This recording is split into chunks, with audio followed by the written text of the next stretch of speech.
Suro. Suffer them. I have to be.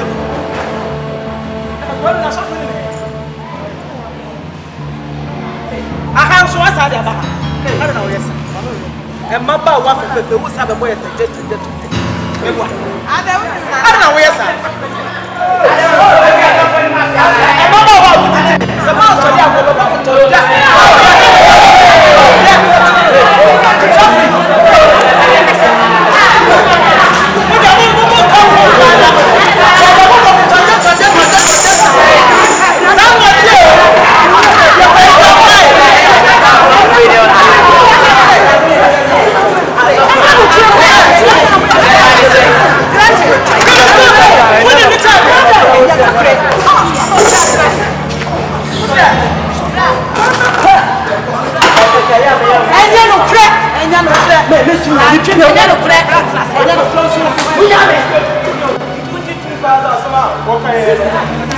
now, so I many be a chap, and so I'm a tear so the money who will be now we know. Now, soon in the church, you are a and my bow, what would you say? What about today? What about today? Namika, no man, when they meet them, I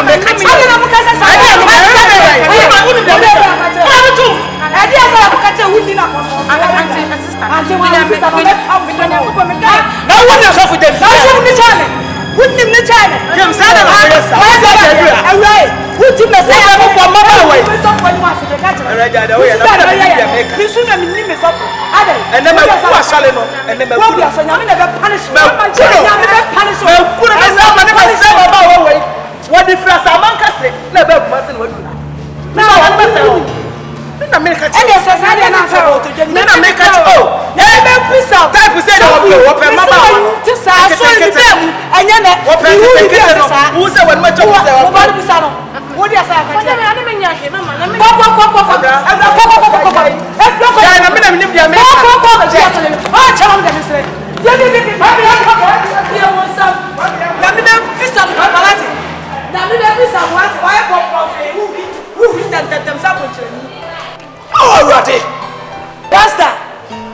Pastor, at day. I rather consider pain. And consider pain. You didn't cry what you man ye. And now I say, you didn't try what you man ye.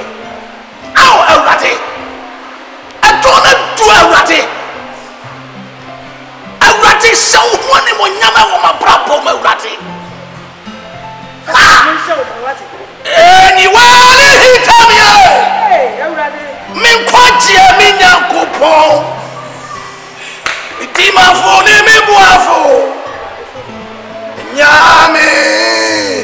nyame ati kwa yaswe promise ba imu ajawani na merite wadum na mehwehwe anyway itamye Kabaron di atobras kataya. Nimi amiri kabron di matobri kataya ndia. Awratie. Yaswe. Kasama nyeye. Kasama nyeye. Jesus.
Sawa radio. Ura radio. Ubayi mini swaya baby. Mawana biwawe.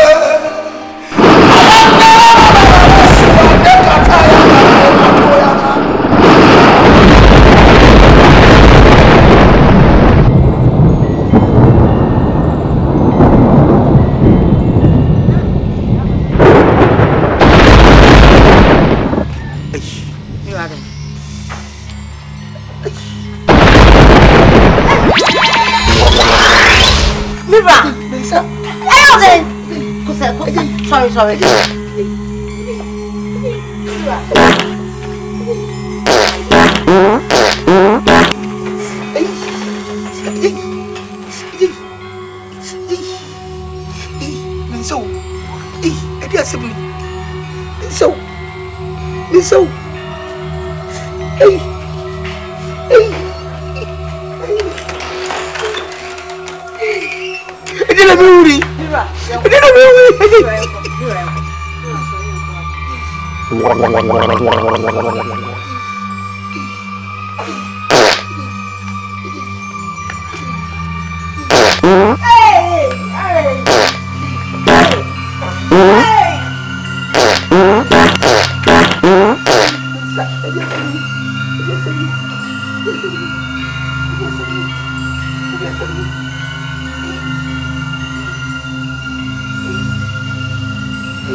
Jesus Christ!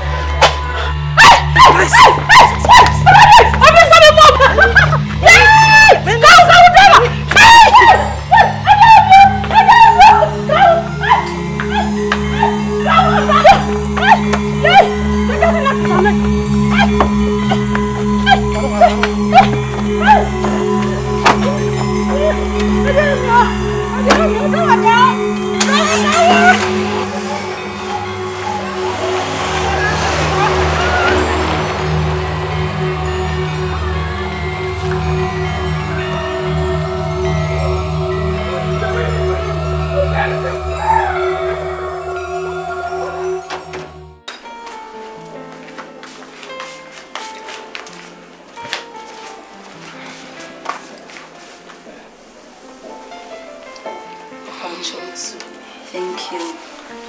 Oh, thank you.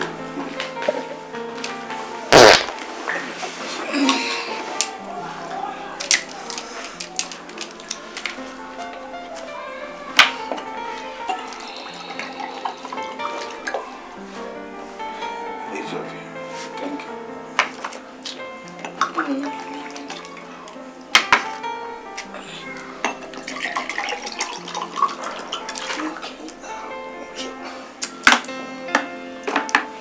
So for the that's it. No, for real. Wow, when you buy it, but no, or young. So for the buy any bonnet. Yaba Bemen. Of US in the buy. Senior Copa Daruma, we school. Or pay Jumaha. Okay. There won't see anyone else. It's a wabadia. Ja, Nibanos and Pine Blackunso. So, when you share, to buy any pony. Oh, nice. Akwaba. Yeah, AGYA. So cool. Nice. Na appreciate. So for nyamiadum. Nyamiadum bibi aboko. Na oyere ne o ma want to say. It is so for because that's the reason why I'm here maba. Stay as it na. Home man there na time so me very serious. What's up? The main purpose I'm the buy and send person me be worry. Yeah, me ba me di ma be pay me amedi. Kedi ne di da from na me na popra. And so can until me buy. That's a good decision. A foot you can cram and even now me say. Mana wa ba no. Oso ma we ni da ho. Wetimi ahwe on so ho. E good. Wa ba han so ma we ni na ho. Cause a man no omo ye horror me na da. Omo we ni na ho be fa wrong choice. Wow. When you saw the who nyina e be die. Yeah, Akwaba. Yeah. Akwaba. Me wish asem kitu bi. Oh, na madam Obama biru na. Oh, Debbie. Debbie, she about no. Momisa. Oh, very nice girl. Yes, to be honest, very nice. Yes, sir. The bonfire. I read me bonfire to our coasons. Who now crown or correct to fear man on it in the big Ghana? Ready, brow up and any swadi woman in Remo Yosu. Satan, you are one on so make 2 men or yesterday. My son is Susia, my son is Susia. I will choice as them. No me be ready at 2 bush and my breaking in the name of Jesus.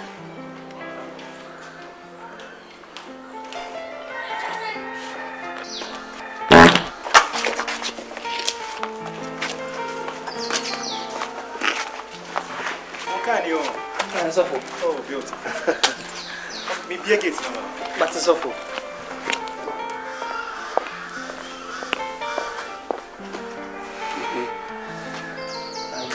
Nsohwe me abe. Dan ho for kwa. Oh, so. That is your baby biama. Why? Oh, yeah, she. Come.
Serious.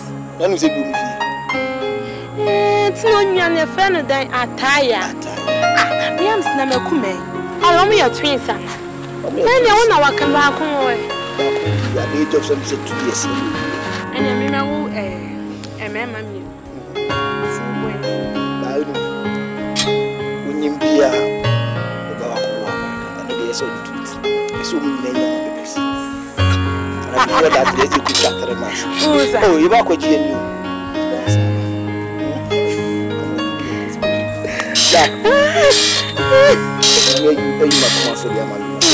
And I love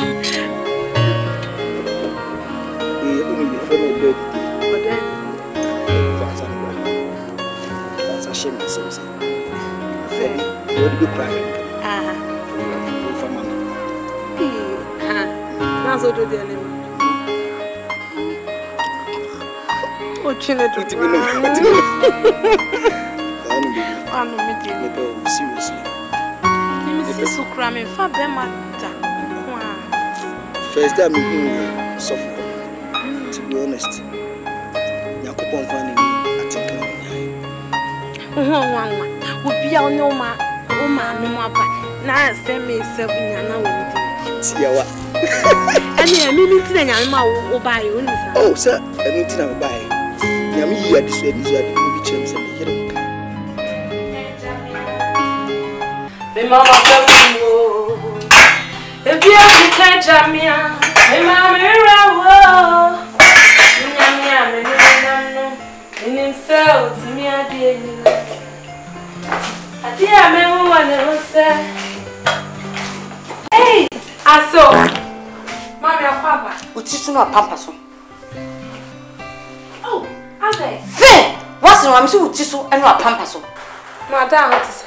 That way. Wait away.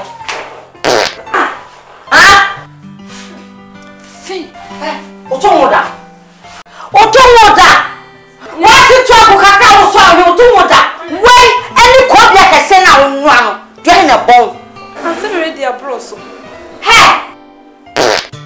My name is Kwa. Miss Wayne, Mama, show. The Kai Sarah. Sarah, you're finishing. I'm so rather shelly, but maybe stop me.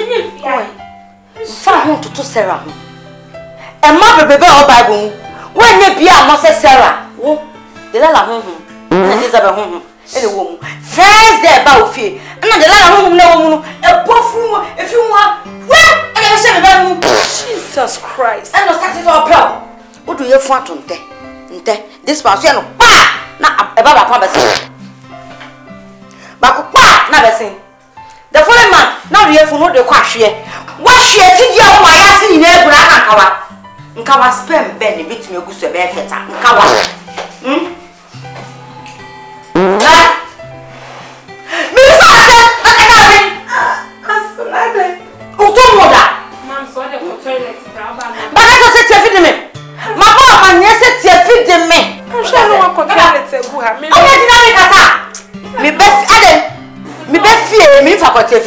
Mammy, so go toilet plan. I'm in red and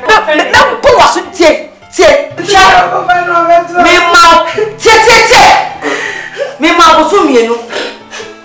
Fatter fro. Fanny saying, Fatter fro. Until I was so quiet. Grassing you come in, I shall pour.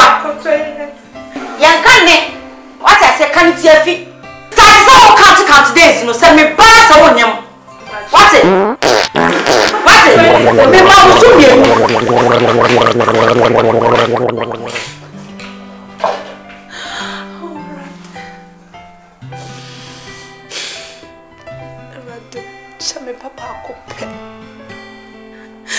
Papa, open my me who's a menu pony. Say 2 months, you're the chapter. 2 months, you're coming never serve the venue. You say me dead. And my 2 months never snap me. I mean, want to mention me. I'm saying your poor who said a food pijama. It's a say cry. What a child multi-tanted town, Barbara, I don't know I can measure them. Well, how near this way is we send me the other day here and Aya. A bitch now. And now I yell to bury and I'm not too much fun. Oh, tell me at the time to time. I will be a minute and what I said, Janet. What I did tell them, crying and going to me at the other. I did some who said, Jabba, man, I'm gone. Ade ma wari boga na yede. Na yede. Awata.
Oh!